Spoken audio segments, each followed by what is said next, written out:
everybody, this is Patricia with UAB. This is the Society of Thoracic Surgeons Intermacs and Pedimacs User Group webinar. Today is August 25th, and we'll go ahead and get started. Today on the call, we have the Intermacs Data Warehouse team, myself, Jeannie Ann Love, Ryan Cantor, Maceo Cleget, and John Pennington. And also on the line from STS, we have Leanne Jones, Addie Dolan, and Emily Conrad. So first, we're going to go over the agenda. We're going to go over some STS updates, talk a little bit about AQO, and then at the end of the call, we'll have some time for some user feedback, question and answer. If you would like to ask any questions, please use the Q&A function and just go ahead and put your questions in there, and we will go ahead and address those at the end of the call. To get started, just to go over COVID-19, we're still encouraging using telehealth visits in order to collect the data at the follow-up appointment for the follow-ups. Quality of life surveys can be done over the phone or done by mail.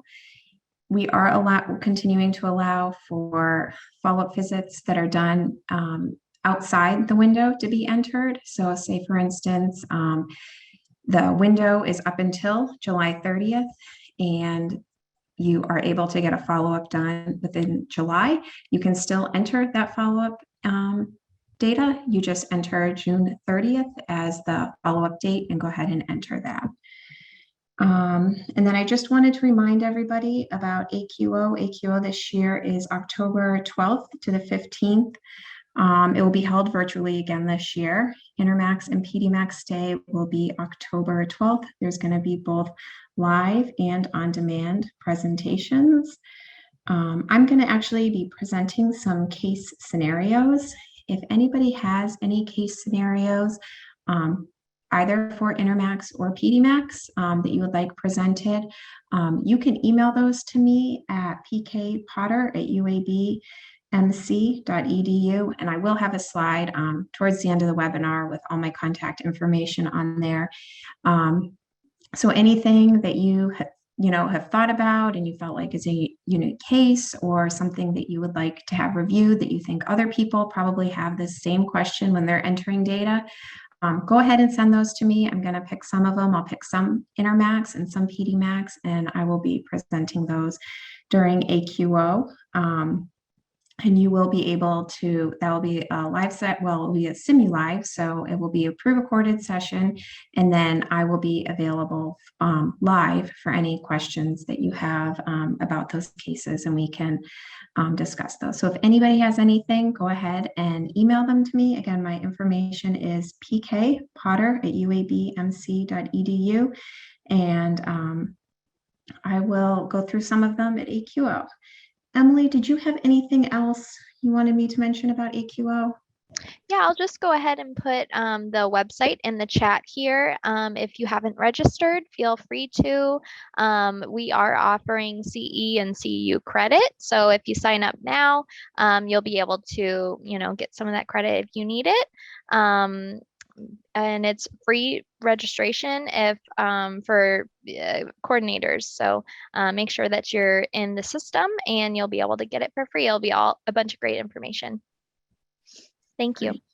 Thank you, Emily. I appreciate it. No problem. So now I'm just going to go through, there's going to be some version updates done to Intermacs database that will probably be released towards the end of next week. So I just wanted to go through those today just so that everybody has a heads up of what's coming. It's just a few changes, but I just wanted to go through those today. So the first change is actually going to be on the implant form. We've added some data text there. So on the implant form, under the concomitant surgeries, there's now text for so if you select temporary MCS removal, there's now going to be some text that's where you document if ECMO or a balloon pump is removed. And then the same for under the concomitant surgeries under ECMO, it will now say ECMO insertion. So just some data helper text to help you know to document those there. The second change is going to be on the follow-up forms, specifically on the hemodynamic form. We have widened the MAP range to 0 to 120. I think it was 60 to 120 before, but for the sicker patients, we weren't able to capture some of those lower maps. So that range has been changed to reflect 0 to 120. And the wedge pressure has been changed to 0 to 60. So those changes will be on the hemodynamics forms. And then on the pre-implant and implant forms, there was added some answers added to the ECMO inflow and the inflow and outflow locations. The femoral percutaneous was added to the outflow and the inflow, and also femoral cut down was added to the outflow and inflow. So those are both on the implant forms.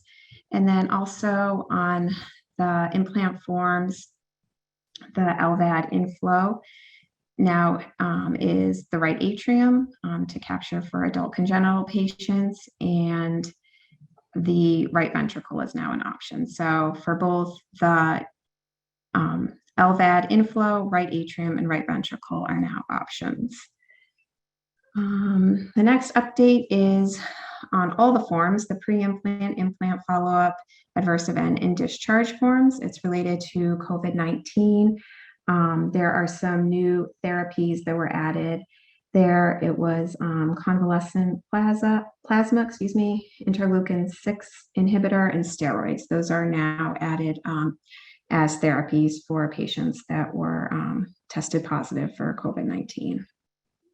And then on the follow-up explant and death form, the newest change is we're going to be adding patient address information to these forms. We will be collecting the street address, city, state, and zip code. Of course, if you don't have this information, unknown is available for all those data fields. So again, we're going to be collecting street address, city, state, and zip code. Unknown is also an option, and this will be on the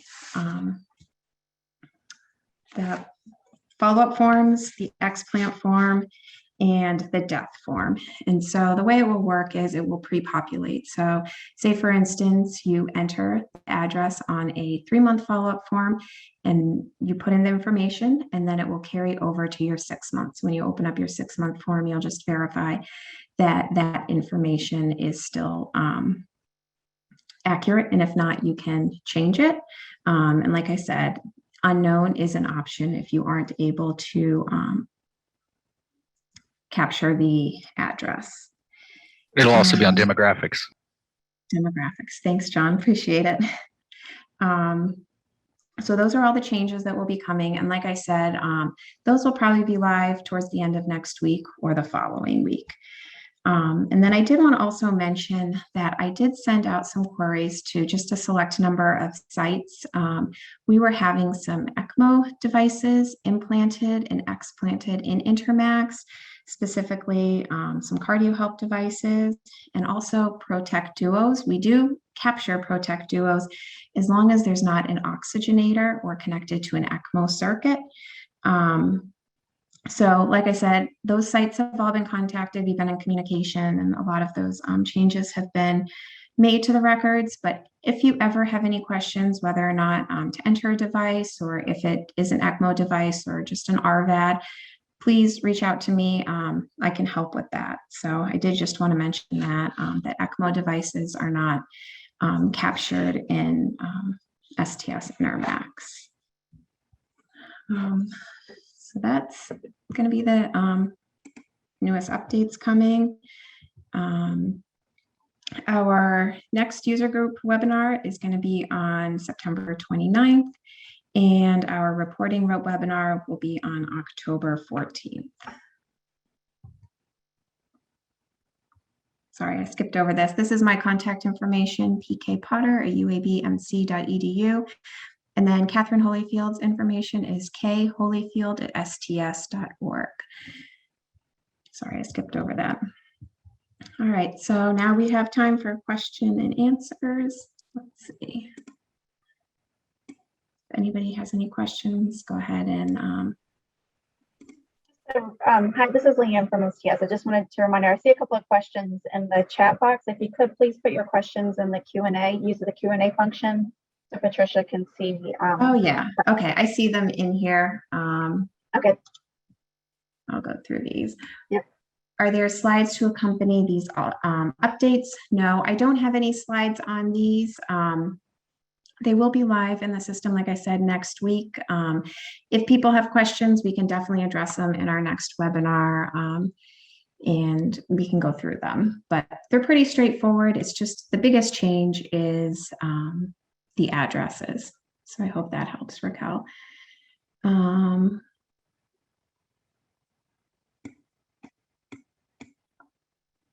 Are the slides supposed to advance? No, I think you were asking, did I have slides for the things I was speaking to, and I didn't. Why are you collecting address and phone numbers? Other registries, specifically other STS registries, do collect this information. John, are you able to speak to that, or do you know where this originated from, why we were going to start collecting addresses? I think the transfers have a big part of it, but no, I can't say who started the discussion of adding this. Not to kick the can, but Ron, do you know more than I know? You may not. I'm going to guess that's a no. Sorry, I was on mute. I'm not sure those decisions are made by the STS panel. I think there's some talk about understanding like community risk factor issues, but I don't know anything beyond that. Okay, thanks, Ryan. Appreciate it. Thank you, John. I'm new to this registry. Where do I go for training? To the NCR website, maybe. So for training, you can reach out to Catherine. She can help with that. And her email address is kholyfield@sts.org. Okay, so I think those are all the questions in the chat box. And then over here, Cynthia, on Intermacs comorbidities for hemoglobin A1C, how far back do we go? Example, 2006, hemoglobin A1C was 8.5. Since then, all have been under 7. Would we count this as severe diabetes? Thanks. So no, I would not count that as diabetic if they've all been under 7 since then. Could you clarify the prior sternotomy question? Does that refer to a sternotomy prior to a VAD placement?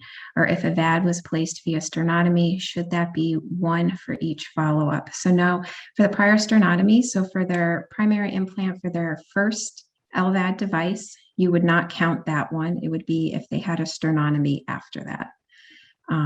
So for their first one, they would not have had for their first implant, excuse me, there wouldn't have been a prior sternotomy. Okay. Anybody else have any questions? Oh, thank you, Leanne. It looks like Leanne put Catherine's contact information in the chat box. So it's kholyfield@sts. Anybody else? It looks like one more question just came in. Yes. So can you use the 5Q5D if 10 days out of their window? So for the COVID-19, you can collect up to 30 days outside the window. So if you do have that, if the follow-up and the quality of life data was collected 10 days out, yes, you can collect that data. Does that answer your question, Cynthia? If the patient had a CABG prior to implant, that would be a prior sternotomy, right? Yes, that's correct, Neelam. Well, we'll give it another couple minutes, see if any other questions come rolling in. Now's the time to ask any questions. And if you do think of something after the call, you're always welcome to email me. I'm happy to help.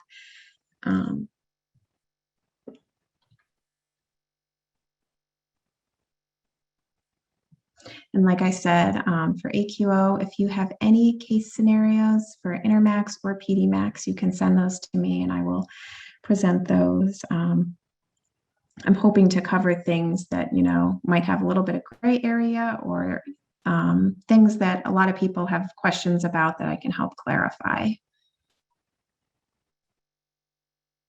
I see a comment there in the chat box. For now. Okay. For prior sternotomy, does the VAD surgery count?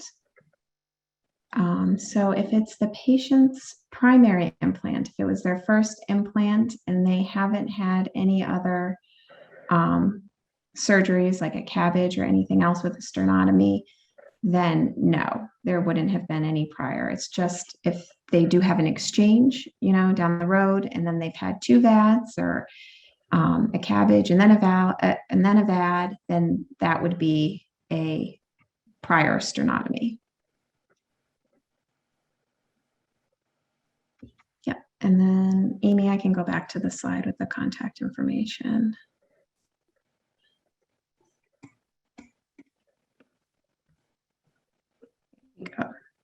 So both myself and Catherine are on there.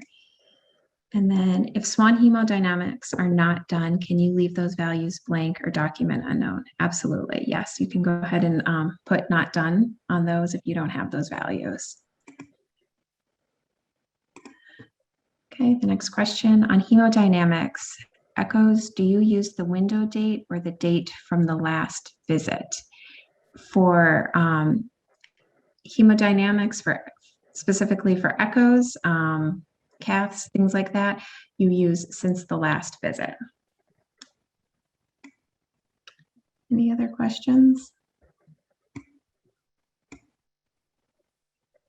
I don't see anything. And now's the time to ask. Everyone.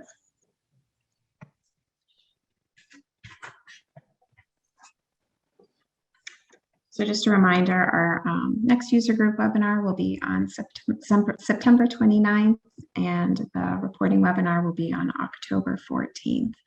And during that September 19th webinar, if anybody has any questions about the changes, we can talk about them then, or prior to that, you're welcome to email me at any time and I can assist with that. Really, the biggest change is adding in the addresses. The other things are more like just data text changes, and some the ranges on the hemodynamics were adjusted to accommodate some of the sicker patients. All right. What do you think, Leanne?